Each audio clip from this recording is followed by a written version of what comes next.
Well, one, when you make jump shots, it makes your offense look really good, but I thought our kids took great shots.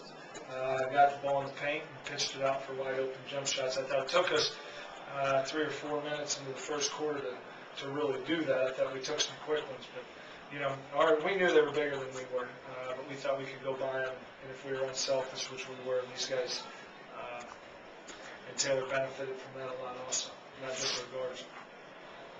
You guys really shut the Sullivan kids down until the end. They kind of had, I don't know if they're cheap points, but they scored a lot of their points late.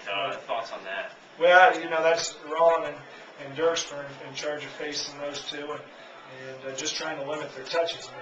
We knew they were good basketball players and they're good basketball players, so we just didn't want to have a lot of touches, a lot of great looks, and they got away from us a little bit late.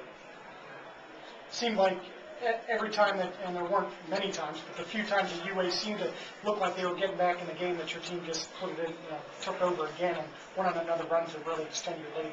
And I think some of that has to do with experience. We have 4 guys that played a lot of tournament games, especially Cody and Rahlin. They played a lot of tournament games. And it's a 32-minute game. You can't get too excited in the beginning or too upset if it doesn't go your way. And I thought our kids did a nice job of that. Have your dynamics changed at all with 6'9" not being there now? Are you more of a perimeter shooting team? I think you have to be. I think you have to be. You definitely shoot more jump shots, but I think Taylor and James have done a great job inside. And if you look at our stats from the last 4 or 5 games, they've scored a lot of points because our guards are so unselfish.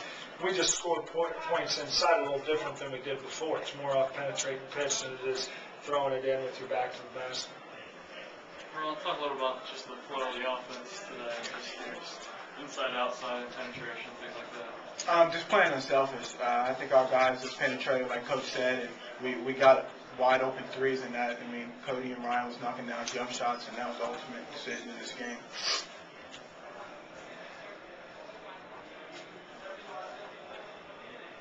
Taylor, do you guys just kind of pride yourselves, knowing that you're going to be undersized against pretty much anybody from here on out? Is it something that you kind of play with that motivation, trying to just outwork people, I guess? Knowing that we're going to be undersized, work a little harder in practice. You just got to do the little things like always. Come out ready to play. And, our guards really help us out. They cheat down, help out. That's big. Ryan's been, a little quiet, the second half of the season a little bit. He had 20 Ryan Dirks? Yeah. Well, I think people understand how to guard him. They know he can shoot, and now he's got to swing it and go by him. And I thought he had a huge basket, and I don't know the exact time, but they were making a little run in the first half, and Ryan gets fouled going to the basket. I thought that was a big basket for us. But, people are they've seen him play and understand how to guard him, that you can't leave him wide open because he is a very good 3-point shooter.